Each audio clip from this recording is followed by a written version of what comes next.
IPMNation.com. Good evening and welcome to All Natural Being here on IPMNation.com. We're just a few seconds away for kicking it off on our live video feed. But before we do, as always, thank you so very much for making us the #1 show here on the platform. We truly appreciate your support. All right, let's go ahead and do this. Live from the Outpost Studios in Columbus, Ohio, you're listening to All Natural Being with Brian Brawdy, brought to you by IPMNation.com. Get ready for the gong heard round the world. 10, 9, 8, 7, 6, 5, 4, 3, 2, 1.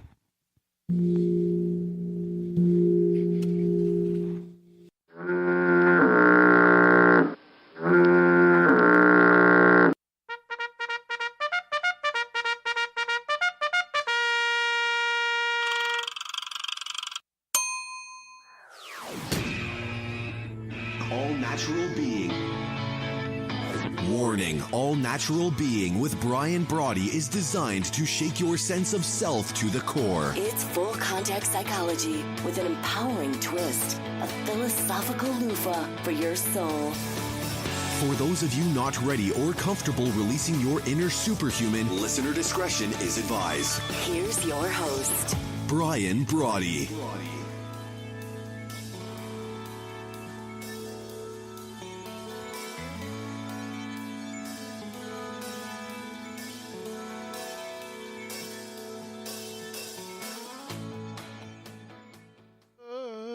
Good evening, and thank you for stopping by. Welcome, welcome, welcome to the 294th episode of the #1 rated show here on IPMNation.com. You're in to All Natural Being, the gong heard round the world, broadcast as it happens here on IPMNation.com. And now, multicast live on Facebook, YouTube, over at allnaturalbeing.com, the new Brian Brawdy app. However you come to hang with us, we're always live from the Outpost in Columbus, Ohio, with rebroadcast on iTunes, iHeartRadio, and Spotify, just to name a few. Greetings wherever you are, here in the Garden of the Mortals. What a gig. Winning or whining? It's up to you and me. Life, it's your labyrinth, your shot at running the table, diving the rabbit hole as you alone see fit. The hell with your critics. What do they know? Your wild at the core is ready for pay dirt once you own your primal scream. That's why we're always putting your heart's highest priority, top of the list, placing, well, let me get through this before we take a call. At the very least, we're reinstalling and reinstating your true wit and wisdom of your inner whisper, rebooting your robust, finding your ferocious, all in time to out-brutal the brutal that is the cut and shuffle that fate deals you on a daily basis, and to bring your own bold once and for all. But before we hit it this evening, before we get to the calls, hello to my friends here in the United States and Canada, Mexico, the UK, my good friends in Ecuador, China, the Philippines, Brazil, India, Australia, Germany, Italy, France, Nigeria, Turkey.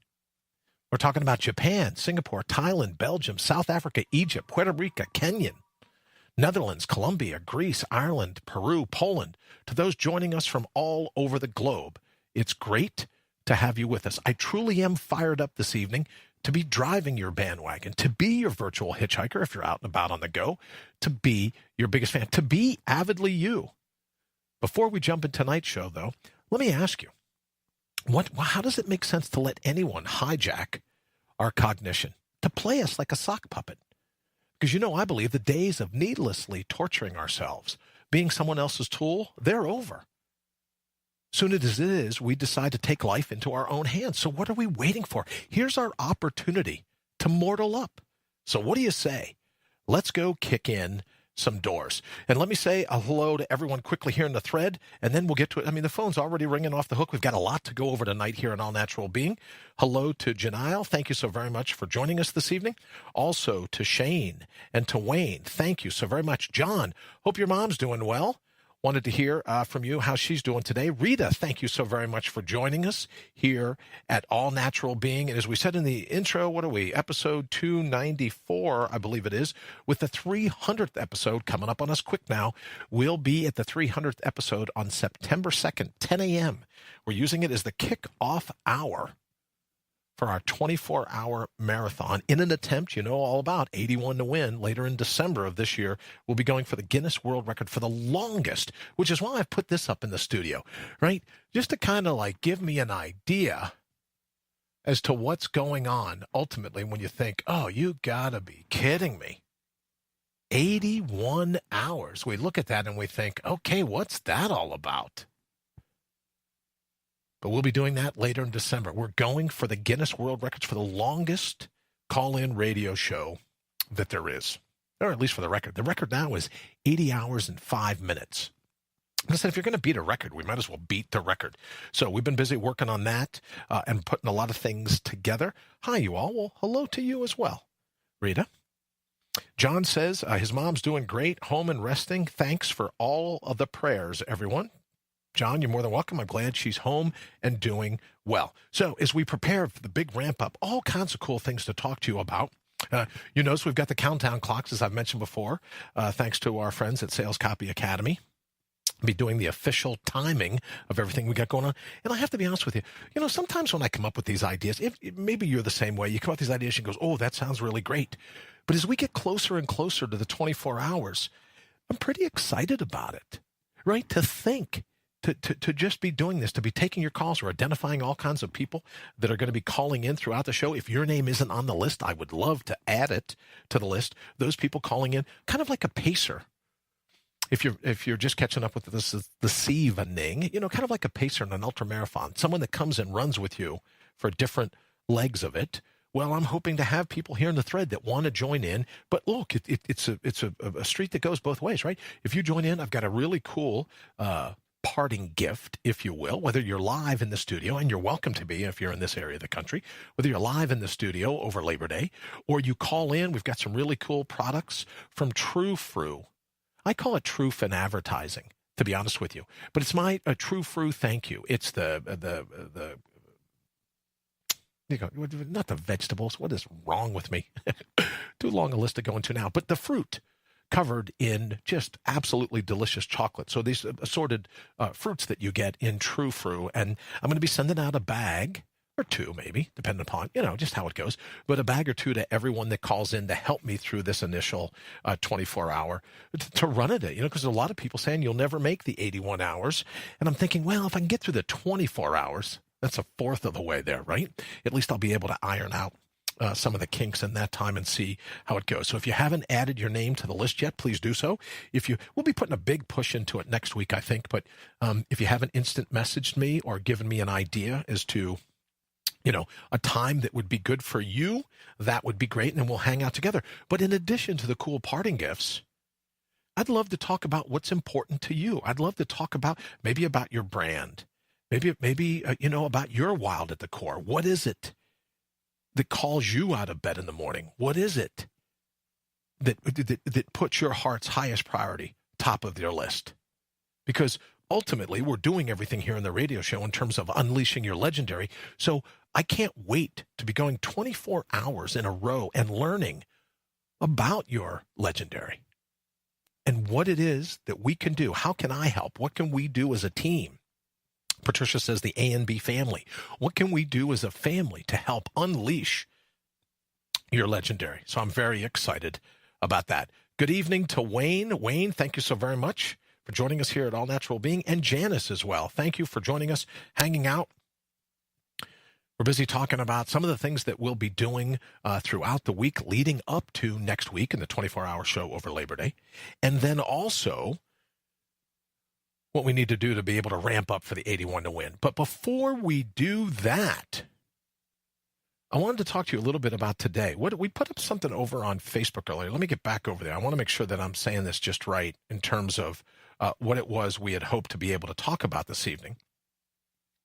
And I think what it was is it happens to deal with this whole concept, right, of being insulted. And I think why it's so profound for me is I happened to listen to someone say earlier, oh, well, that was very insulting. And I thought about it. And if you take just a moment, you have to be a co-conspirator in the insult, right? You have to be a part of the collusion, big word in the media today. You have to be a part of the collusion.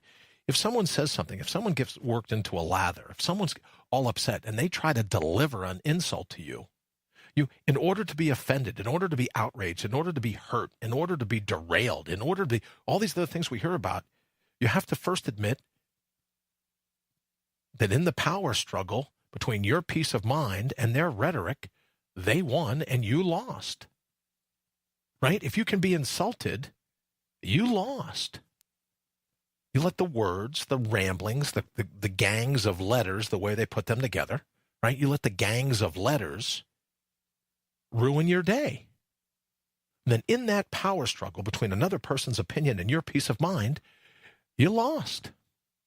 And I think for those of us that say, look, you got a hair lip, call me a hair lip, call me a Mick, call me whatever you want, right? That those gangs of letters, those conjunctions of letters, your thoughts, your opinions about me, I'm sadly disinterested.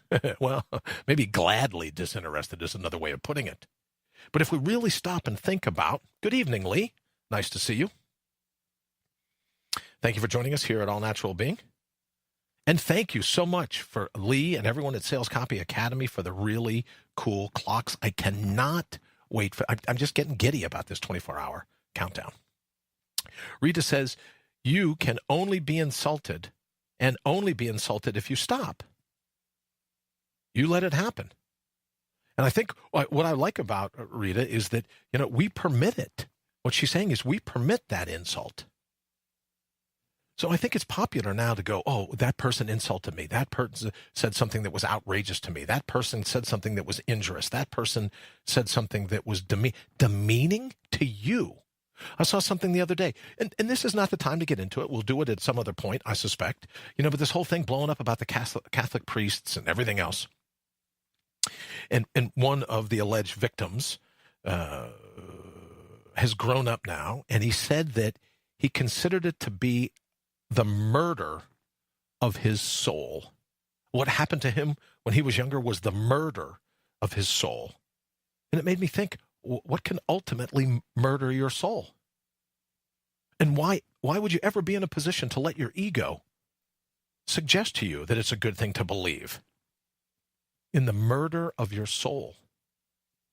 We're a co-conspirator. If we get derailed, if we're unhappy, if we feel unloved, if we feel unsuccessful, by all means, if we're outraged or insulted, we have to admit that in the power play, right, in the power struggle between the other's opinion and your peace of mind, if you're insulted, you're a loser. You and I have lost in the grand scheme of things, which is why it makes it pretty easy when people say, well, what do you think about this? What do why do you let people say those things to you?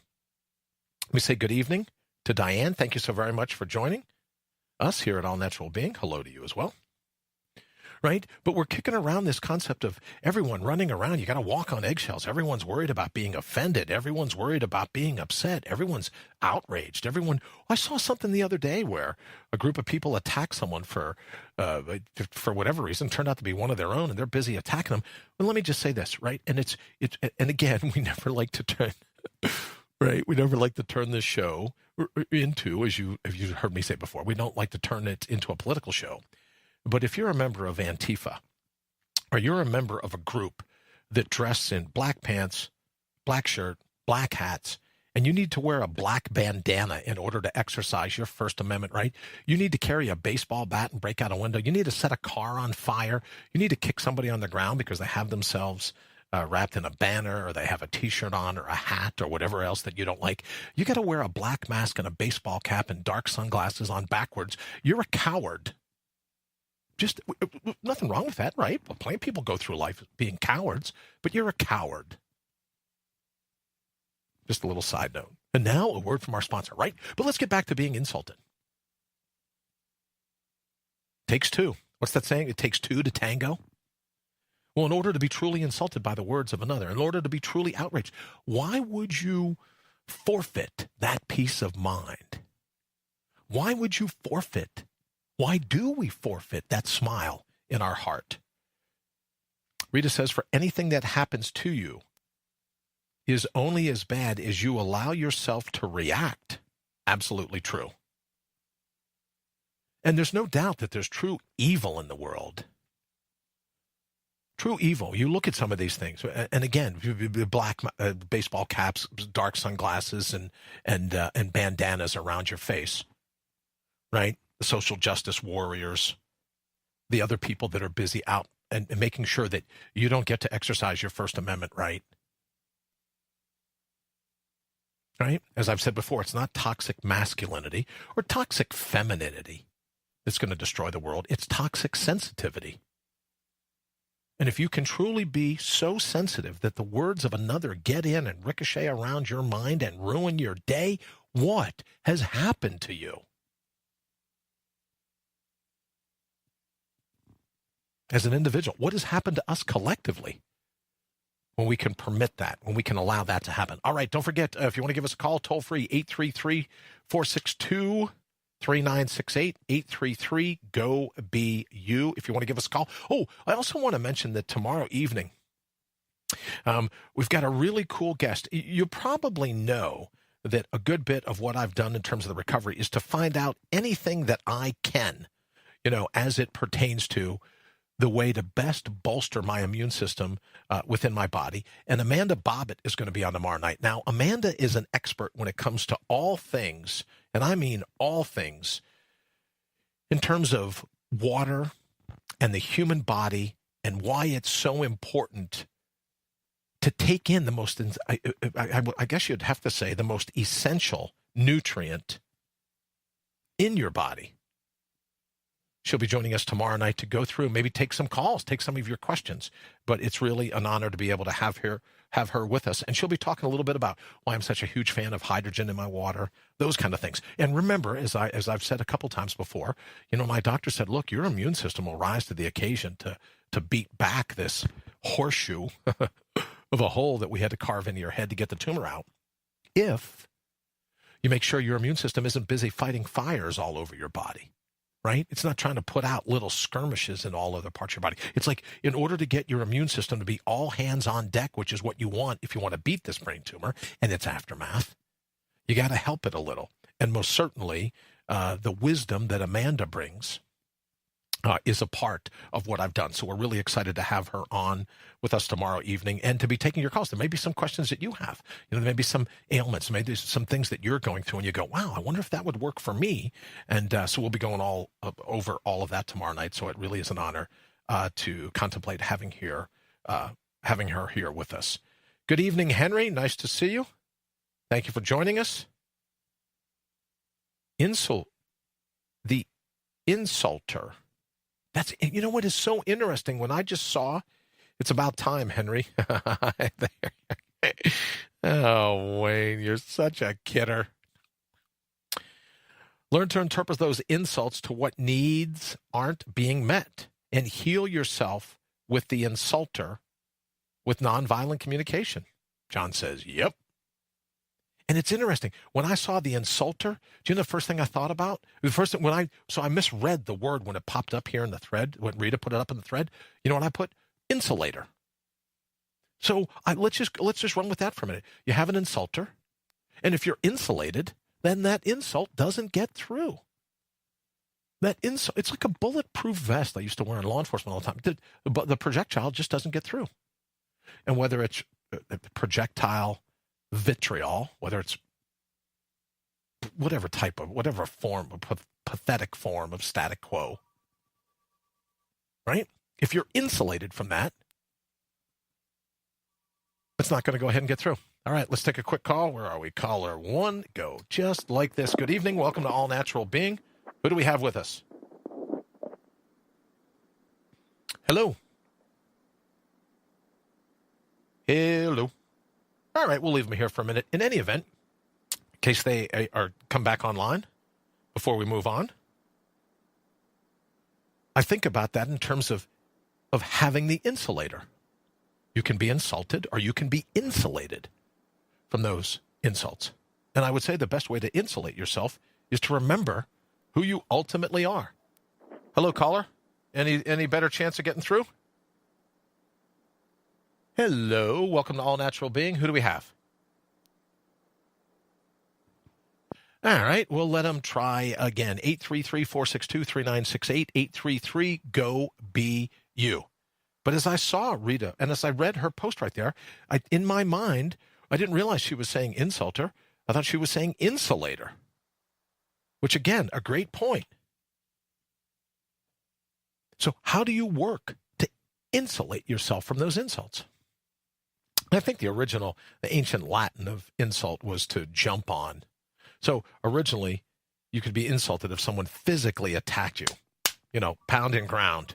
All right, let's try it again, see if we get any better luck. Good evening. Welcome to All Natural Being. Who's with us? She's saying I'm connected, but it's not ringing. Pardon me? Hello? Anybody there? Hello, hello, hello. All right, we'll leave the line open just in case. I think I just heard Henry's voice, to be honest with you. Hey, Brian? Hey, yes, sir. I can't connect. I just can't connect. Sorry. Okay, brother. Thank you. I appreciate the try. Hi, Brian. Hi. Hey, how are you, sir? Yeah, no. Still no good? Just can't do it. I don't know what the hell's going on with this damn system. Skype. Yeah. What are you going to do, right? All right. Well, you want to try back? You want to give it? Rita says, I believe you have to totally know who you are. It's Henry. We've got bad storms here. You know what, Henry? The storms must... that's what's wrong. Goddamn things changed. Default. There you go. Well, come on. Okay, we'll wait and go ahead. If you get a chance, Henry, to try us back, thank you very much. Yes. Rita says, yes, bad storms here. Shane says, very bad storms here. We've got some bad storms here, so hopefully we can reestablish a connection with Henry. So let's get back to this. Talk about being insulated from insults.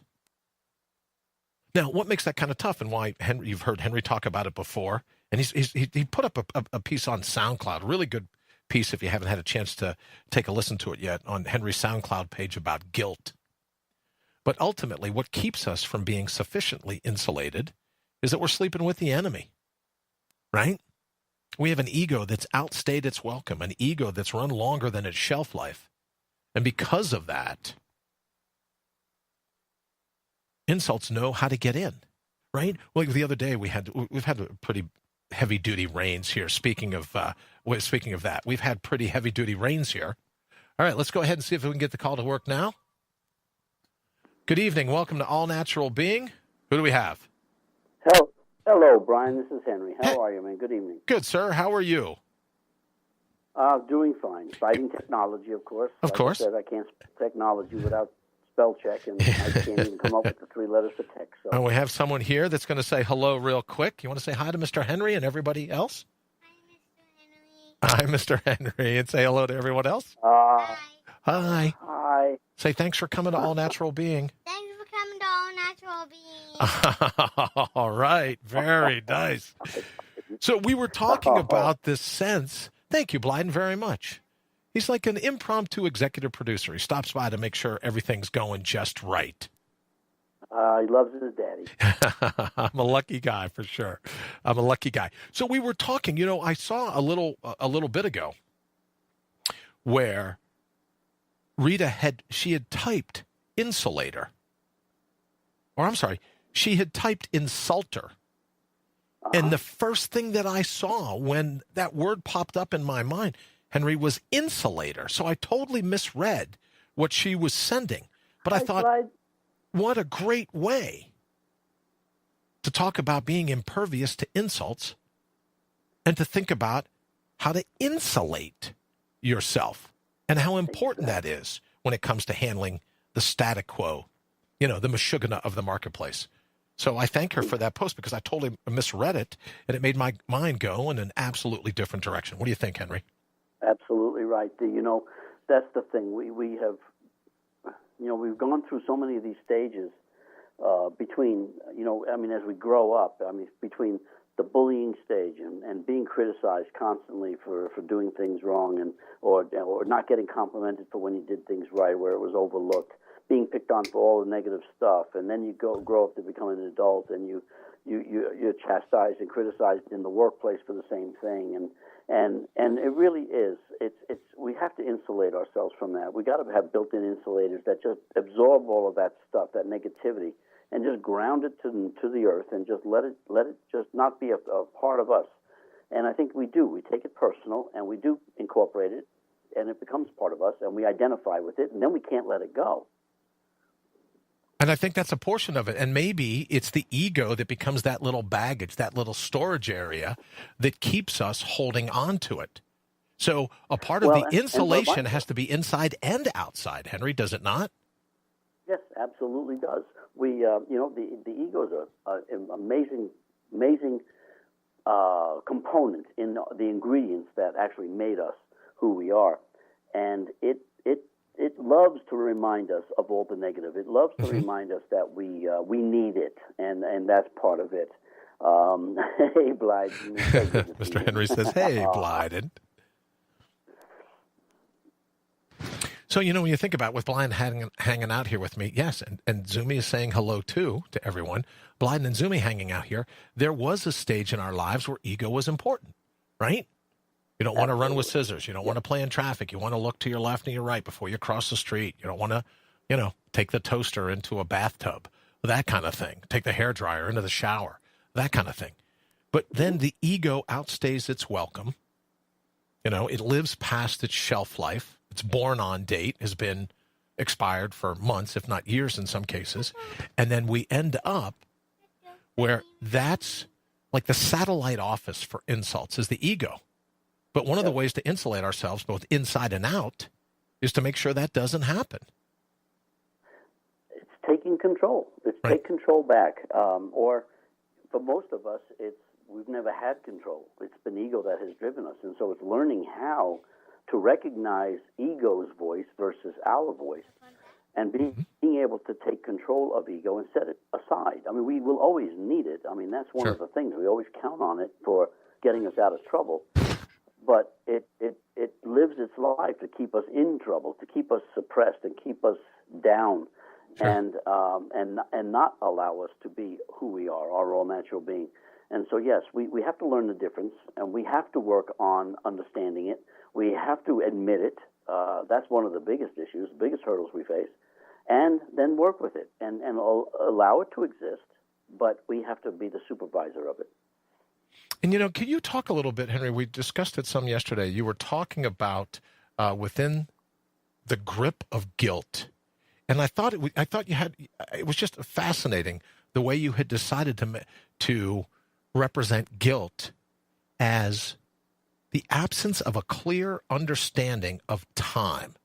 And I think if most people realized that it was that sense of not knowing the real definition, the real function of time, that if they did, then this whole thing about guilt, the grip of guilt, would kind of fall away naturally, not to be forced, but natural. Could you talk a little bit about that? Well, sure. Guilt is a tremendous tool that ego uses to keep us saddled away from the now.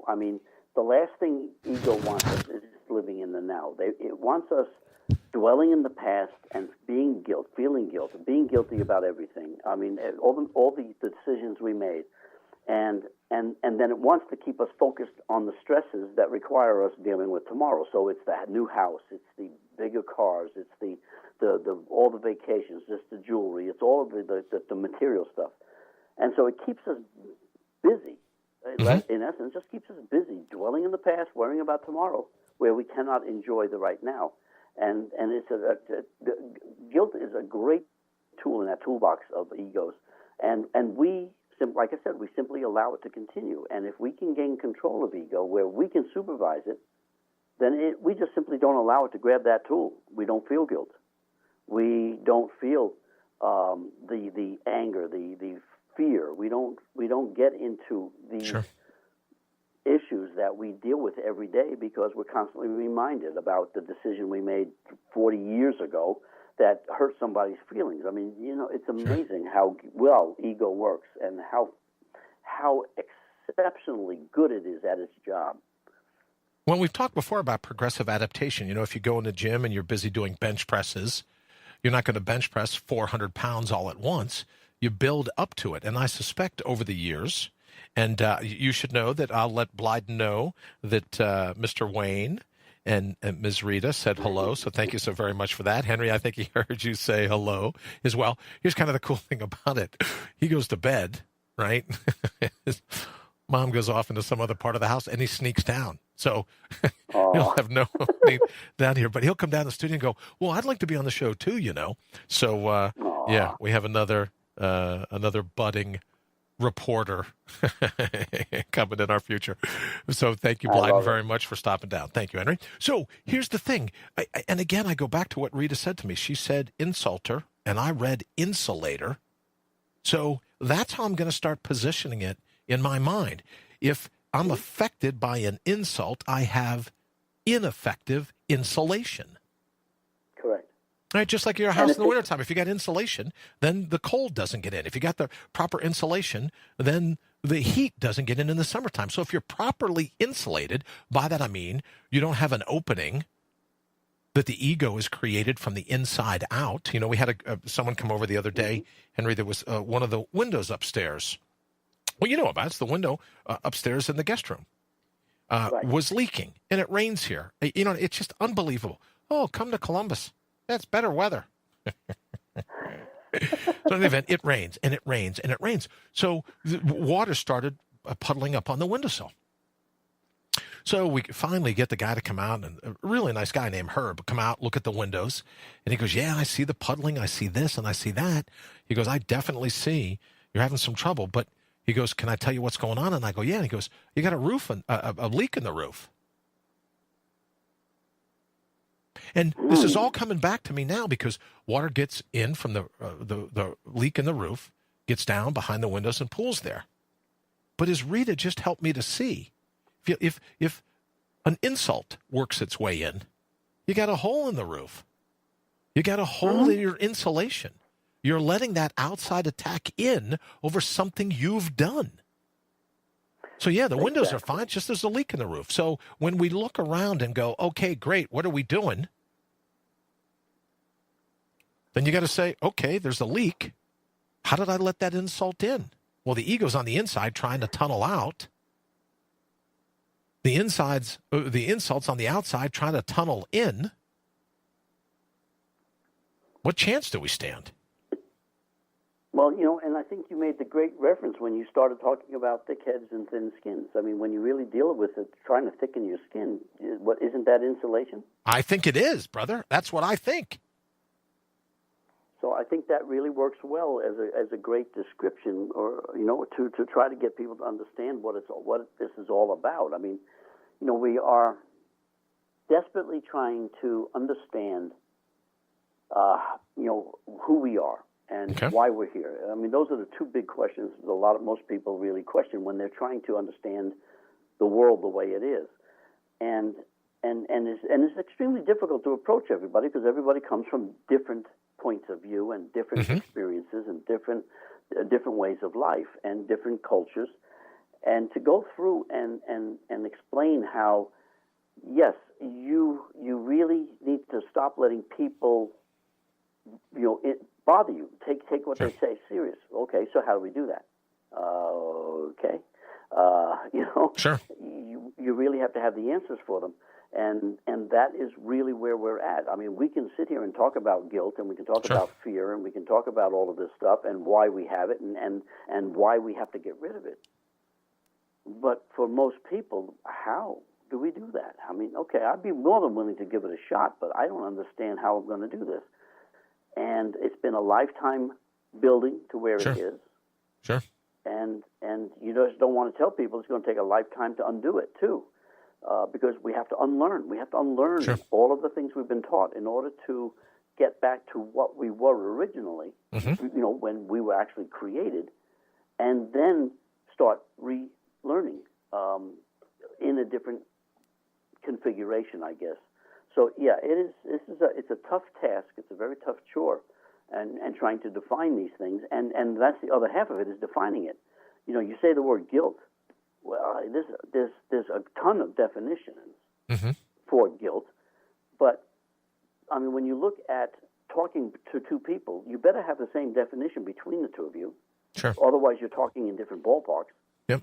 And then society changes the definitions of the words right in front of your face. So we really have to work hard at communication and understanding and the definition so that we're talking about the same thing. Well, I think for me, as far as that releasing your all-natural being, guilt means then feeling bad about something that happened in the past. But if you look at quantum physics, if you look at scientists like the late Stephen Hawking, you look at any of the physicists that are out there today that basically say there is no past, present, and future, just is now. So by the time you say the word guilty, what it is that you feel is the past is already the present, therefore it's not the past anymore. So it's all right here in this particular moment in all of time, the collapse of the wave function. So for me, at least, when it comes to discussing those things, maybe one of the ways out of it is just to go, I'm not going to buy into it anymore.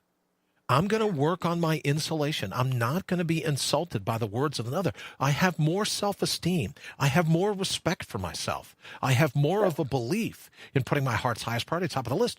But my sense is, because for so many of us, it's been so long since we put our heart's highest priority top of the list, right? There's a depression in us, literally concave, not convex the way we should be, but a scoliosis of the soul. And we're a little more concave, so, nature abhors a vacuum, so we're told. And because of that, then we start sucking in all these, like a big black hole out in the center of the universe. We start sucking in all this opinion, all this vitriol, all this negativity, all the things of people telling us what we can't do or shouldn't do or don't want in our lives, because we have that vacuum, because our heart has been in the dustbin. It's been in the junk drawer. It's been in the back seat, if not the trunk. And I think that's the beginning of letting it in. So you just go, no more vacuum. No more. I'm going to be proud of who I am, regardless of the cut and shuffle that fate has dealt me heretofore. I'm going to be proud of who I am. So just bring it.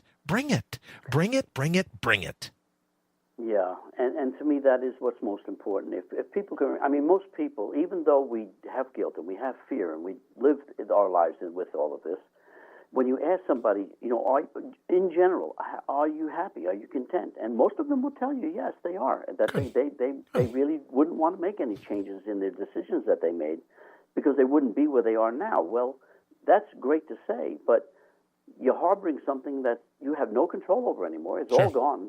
It doesn't exist. Dealing with quantum physics, it doesn't exist anymore. Sure. So leave it back where it is and enjoy the fact that you're where you are right at the moment.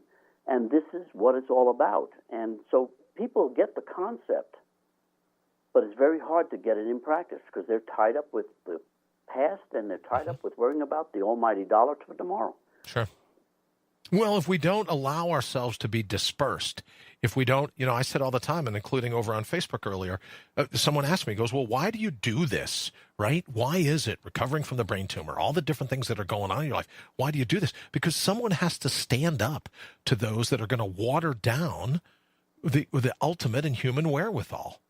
Someone has to stand up to those people that are hell-bent on insulting human infinity, or at least human potential to infinity. And so sooner or later, there'll come people that will stand up and go, yeah, you know what? I'm just not going to take your crap anymore. And suggesting to other people around them, giving other people the permission to go, you know what? I want to try that. Even as I say all the time, 1/72 of your day, 1 20-minute victory, one chunk of your 24-hour day. What if you made yourself your own best friend? What if you became your own biggest fan? And when the critics and everyone lines up and says, oh, you're a narcissist, oh, you're selfish, oh, you're a hedonist, oh, all these other words, for 20 minutes, just go, yeah, no, I'm not. I'm going to be insulated from you. I'm not going to let that get in, ricochet around my mind, and derail whatever my destiny is. What say you? Absolutely right. You have to.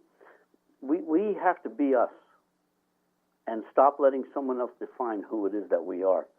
and falling for that. I mean, we get it from every direction when you really look at it. And so, yes, if we can actually pull together, at least like the person that's in the mirror. You may not know the person in the mirror, you may not love the person in the mirror, but at least like the person in the mirror, and that changes your whole perspective on where you are and why you're here. We have spent so much time listening to authorities dictating, who we're supposed to be friends with, who's our enemies, that we've lost sight of our own opinions, our own decisions. I mean, it's not like we're stupid. We can figure out who our enemies are, but they're certainly not the enemies that we're being told to, that are through either religious leaders or through political leaders. That's their enemies, not ours. Not ours. But yet, like good little children, we are willing to lay down our life for someone else's opinion of who an enemy is. I mean, I don't have any enemies. Everybody out here in this world is my brother and sister. Sure. And that's the way I look at it. And I wish more people did, because when you do that, you realize you start to see all the similarities, not the differences. And all of a sudden, it doesn't matter what nationality you are or what color you are or what religion you are, because we're all brothers and sisters. We've all been taught a different way. And Henry, when you said enemy, what it made me think of right away is perhaps the greatest enemy.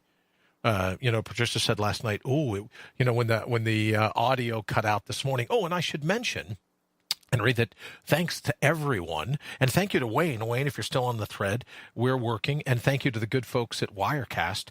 We're working to be able to make sure that over on IGTV now, we're doing Bring Your Own Bold, 7 a.m. Eastern each morning. And Bring Your Own Bold is now being broadcast out on IGTV, the Instagram video platform as well. So I want to call a mention of that and to thank Wayne before he jumps off for everything he's done to make that happen. But we were talking about that this morning, and a part of it basically is that let's abandon this contempt, because the greatest enemy we have, it's not Russia. It's not, you should pick anybody else. It's not someone from a foreign land. The greatest enemy we have is this sense of contempt for ourselves, this sense of disrespect for ourselves, this sense of believing that we shouldn't have life. We shouldn't be able to run the labyrinth. We shouldn't look at being here in the garden of the mortals. People say all the time, oh, well, you're just a mortal. Just a mortal. Well, how about all the people that were never born here in the first place? Well, they're just not immortal. So here in the garden of the mortals, you've been given this shot in the labyrinth of life itself. And you have to decide, are you going to be a human getting or homo ingenious? Are you going to win or are you going to whine about it? So ultimately, I think that a part of it, Henry, is that we just have to accept responsibility, that if we're not happy, if we're not content, if we're not all the things on our laundry list, well, I'm not this, I'm not that, I'm not this, I'm not that. It's no one's fault but our own. Absolutely right. And isn't that the beginning of changing it all? At you when you point your finger. Sure, but isn't that not the beginning of changing it all? When you can go, hey, I'm the bad guy here. I'm the bad girl. I'm the one holding myself in check. Not all my outside circumstances, my interpretation, my lack of insulation, my thin skin is what's holding me back. Yes, it is. And it's accepting that fact. That is the hardest part, is to accept that. And you're right. Once you do, now you can change, because now that you realize, wow, I've let all of this stuff bother me. I've let all of this direction dictate my life. It's laid down. I've walked this path all my life, and it's not even mine. So, yes, that's what we have to do, is accept the fact that, yes, we have backed ourselves into a corner, and we have, the more you point your finger, the three that point back at you, we have that, and it's always the case. It never goes away. It's when we stop pointing, that's when we start to change. That's when we start to grow. And as I say all the time, we can't control if fate targets us. Well, maybe you could say, oh, well, it was what you ate, what you drank, where you hung out, maybe because you talked on your phone. But ultimately, I had no way of controlling the fact that I was going to get a brain tumor. But what we all can control, right? We can't control being targeted by fate. We can't control the fate's attempt to chalk block us. But we can control the counterpunch. You can control how you react to it. How you react to it, exactly. We can control the counterpunch. And I think that for most of us, some of us, we seem to forget that we do have the ability to bring the counterpunch. And for whatever reason, we'll just be walked all over. And again, as I said earlier about standing up for the watering down of human wherewithal, of, the insulting of a potential infinity. There'll come a time, John's saying in the thread, he's talking about the libertarian social philosophy that advocates creating society in which all relations between people are voluntary exchanges. Yep. And for me, one of those things about a voluntary exchange is that, all right, if it's an insult, don't volunteer to exchange their opinion for your sense of self. Because ultimately, people want to say that, the insult, we have to go on the internet. We have to block their speech. It's insulting. It's this and that. But ultimately, you're a party to that surrender, to that capitulation. You're a party to that collusion. You're a co-conspirator. If you're able to have your sense of self derailed by the opinion of another person, you got yourself a leak in the roof. I'd check some of the roof tiles. Yes. What do they call those things? What's a roof tile? What is that? Not a tarp. What's it called? Shingles. Shingles. Check your shingles. You got a leak. Let me say good evening to Zoe. Thank you so very much for joining us here at All Natural Being. Rita says life is 1% what's given to you and 99% of how you react to it. Rita, once again, great point. Henry? Absolutely right. Rita's so spot on. She really understands this stuff and what it takes to really live your life the way you were intended to live it.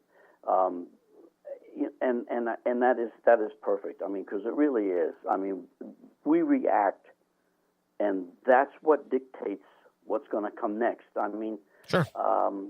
Most people won't even attempt to be aggressive.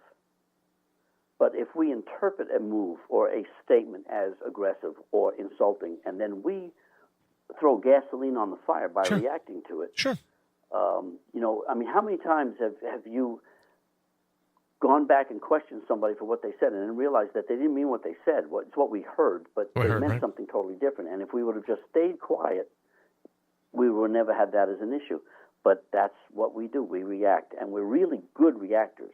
Sure. We're very lousy controllers, but we really know how to react. Contemplators. Sure. Well, I think a part of this is the fight or flight, right? That's been indoctrinated or, just inculcated in us for millennia. But this sense of fight or flight. But nowadays, everyone's looking for a reason to be a victim. Maybe people just don't perceive it as cool anymore to go, I couldn't care less about your opinion of what I do or what I think or my heart's highest priority at the top of my list. And now that's not to say that we run around in a bubble, because you have plenty of other opportunities in the day to be altruistic, to be all about community, to be all about these other things.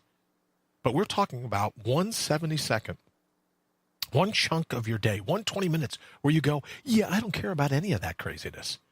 I'm not going to let them play me like a sock puppet.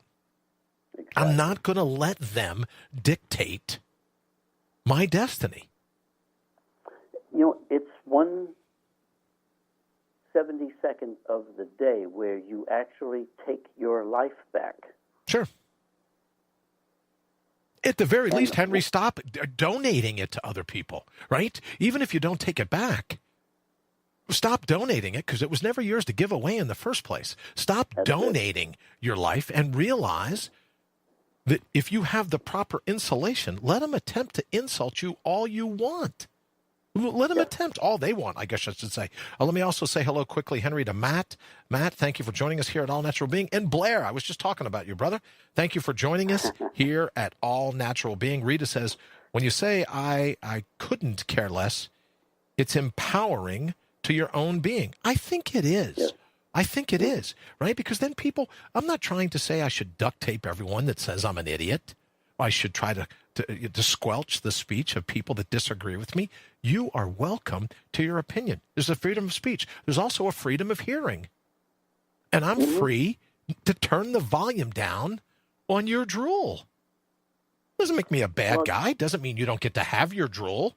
Nice cup, by the way, right? You don't get to have your drool. I just don't have to buy into it.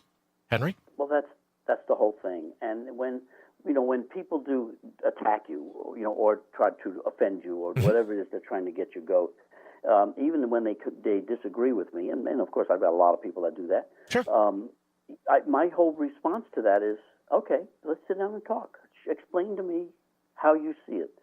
Give me your opinion, because I'm in the business to learn. I'm in the Sure. business to teach, but I'm in the business to learn, because you teach what you most need to learn. Sure. And so in order for me to understand where maybe I'm either not saying something the way it's being said, or someone has an absolute total difference of opinion as to what I have, but I'll never know unless I question them. And if I attack them, Sure. there's no communication at all. So I love saying, well, tell me more, fill me in. I'd love to know more about that.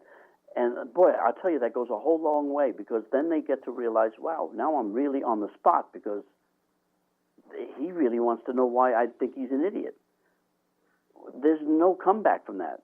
There's nothing for them to attack. There's nothing for them to react to, except now we have to sit down and talk. And all of a sudden, a lot of the helium disappears out of that big balloon.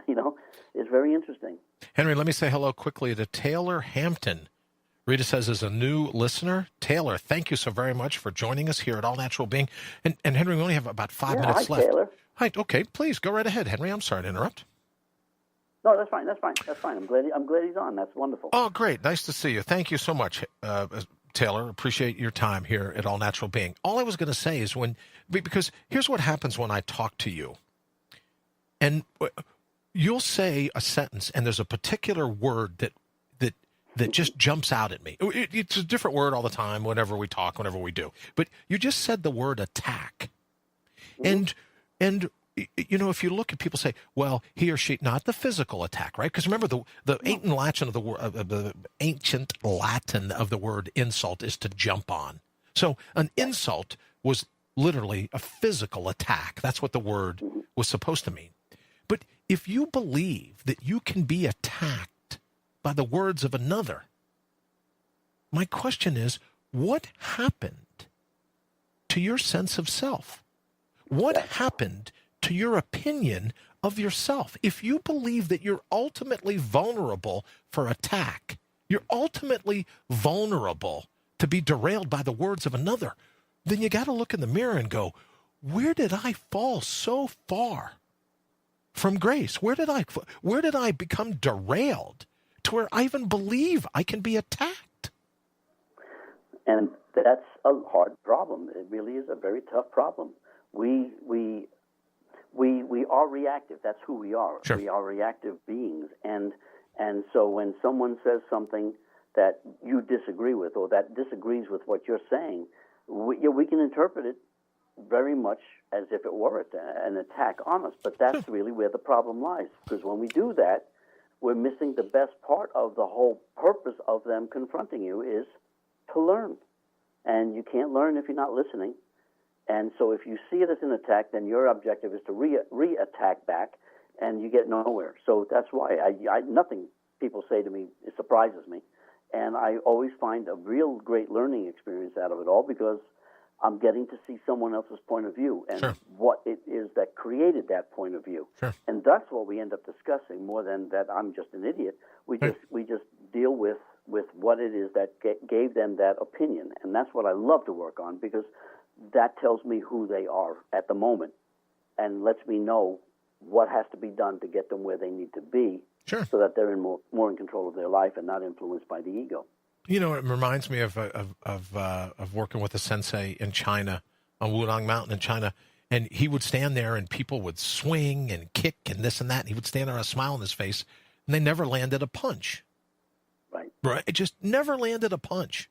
And he had some pretty formidable guys that could mop the floor with me, right? And they'd go after him, and they never landed a punch, and he'd be sitting there smiling all the time, carrying on, doing all the rest of this, right?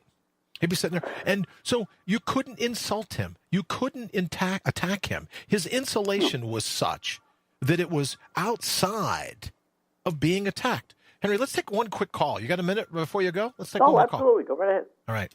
Good evening. Welcome to All Natural Being. We only have a few minutes left, but who do we have? It's John. John, how are you, sir? Doing good, doing good. Very good. John, say hello to Henry. Henry, say hello to John. How hey, are Henry, you, how's sir? it going? Great. Good How to talk about to you? y'all. Good, good. We're talking about letting people insult you and, all that kind of mess.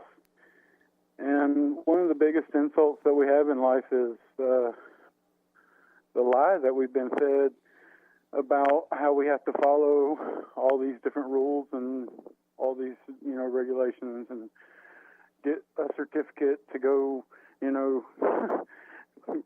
try to hand out lemonade or feed the homeless. And it's just ridiculous, the amount of power and energy and, everything that we have, we give it to this entity that claims to be in existence for our protection and for our betterment of humanity and all these different fairy tales.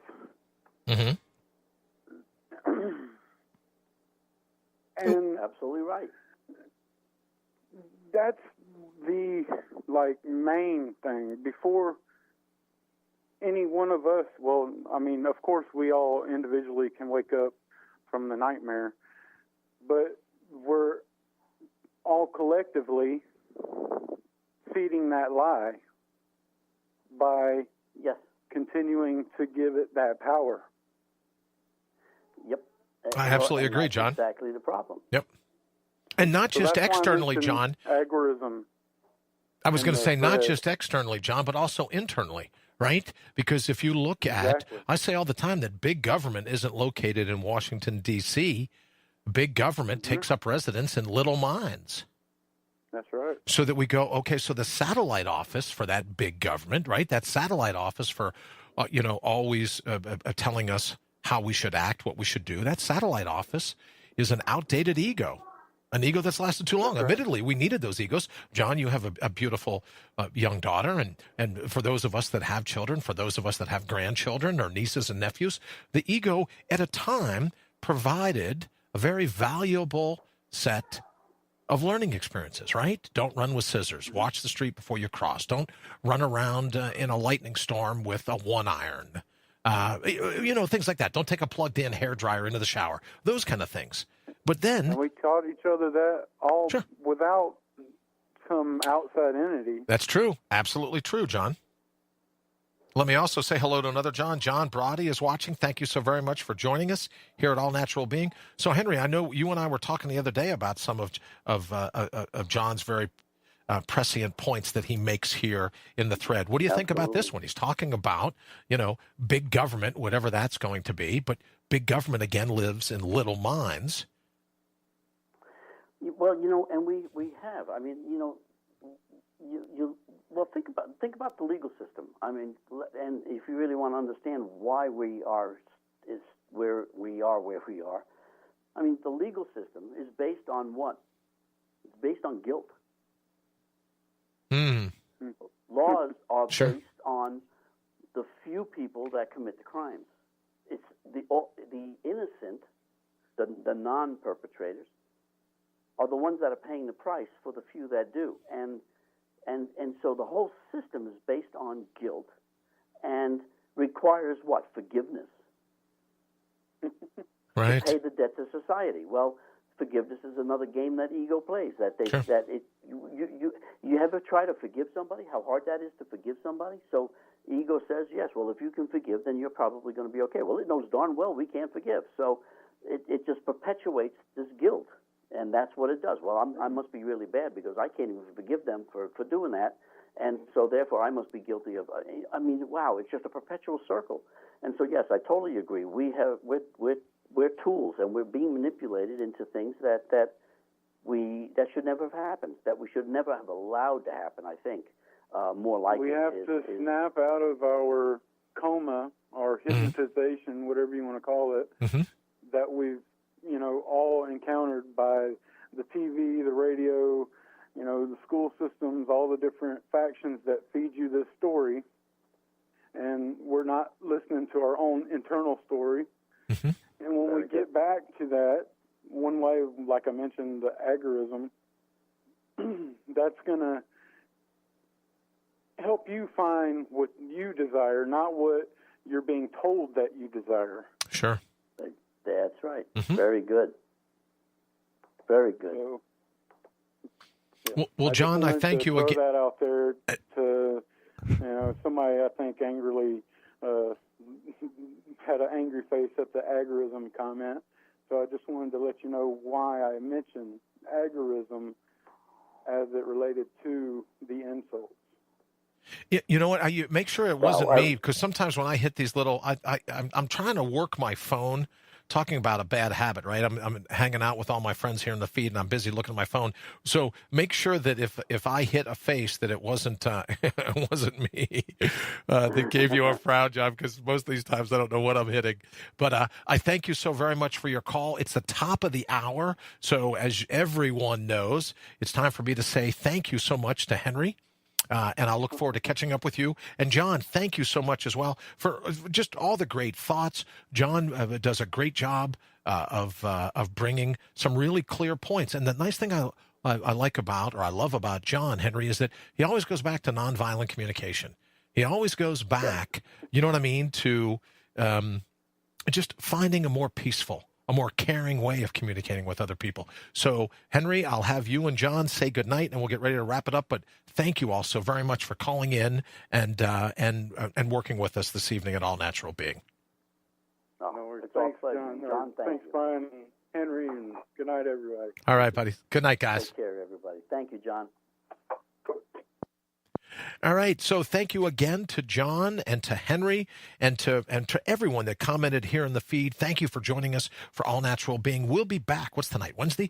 We'll be back tomorrow evening, and then we'll take Friday and Saturday off. We'll have 1 week left to go before we take a 3-day break, and then will be time for the 300th episode of All Natural Being, and we'll be doing our 24-hour Labor Day marathon. So thank you all so very much for all your support. As I've said, we wouldn't be in this position if it weren't for you all. We probably wouldn't keep doing, but we wouldn't be approaching 300 shows. I can guarantee you that much through it all. So thank you for all the support, all the encouragement, all of the great ideas here in the thread, all the instant messages that I get, or the tweets that I get, or the emails that I get about different things that we can do, that we can bring here to All Natural Being. I super, super appreciate all of your counsel, all of your off-site executive producership, if you will. So thank you so very much for that. All right, we're going to go ahead and get out of here. We will see you tomorrow. Oh, we'll see you tomorrow morning, 7 a.m. Eastern for Bring Your Own Bold.